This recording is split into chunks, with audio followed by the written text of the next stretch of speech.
ਇਹ ਜੀ ਗੰਨੇ ਕਮਾਦ ਵੱਢ ਕੇ ਲਿਆਉਂਦੇ ਆ ਜੀ, ਇੱਥੇ ਛਿੱਲ ਕੇ ਲਿਆਉਂਦੇ ਆ ਤੇ ਆਹ ਟਰੈਕਟਰ ਚੱਲਦਾ ਪਿਆ ਬੇਲਣਾ ਉਹ ਤਾਂ ਰੋਹ ਵਾ ਇੱਥੇ ਲੈ ਕੇ ਪਾਈ ਦੀ ਆ ਔਰ ਡਰਮੀ 'ਚ ਮੁੜ ਕੇ ਕੜਾਹੇ ਦੇ ਵਿੱਚ ਤਕਰੀਬਨ ਘੰਟੇ ਕੁ ਬਾਅਦ ਗੁੜ ਬਣ ਜਾਂਦਾ ਜੀ। ਬਣਾਉਂਦੇ ਆ ਗੁੜ 4-5 ਬੰਦੇ ਆ ਅਸੀਂ, ਤਕਰੀਬਨ 2-2.5 ਮਣ ਗੁੜ ਬਣਾ ਲਈਦਾ ਦਿਹਾੜੀ ਦੇ ਵਿੱਚ ਅਸੀਂ।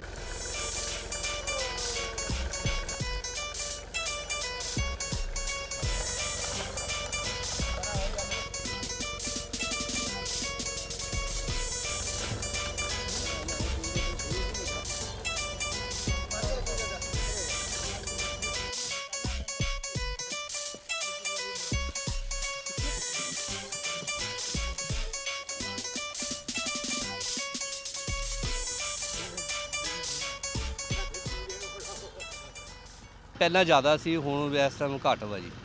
ਬਸ ਜੀ ਹੁਣ ਹਰ ਬੰਦਾ ਮਿਲ ਦੇ ਤਰਫ ਲੱਗਿਆ। ਹੁਣ ਇਹ ਜੀ ਅਸੀਂ 2500 ਦਾ ਮਣ ਵੇਚਦੇ ਹਾਂ, ਤਕਰੀਬਨ 60 ਰੁਪਏ ਕਿਲੋ ਪੈਂਦਾ।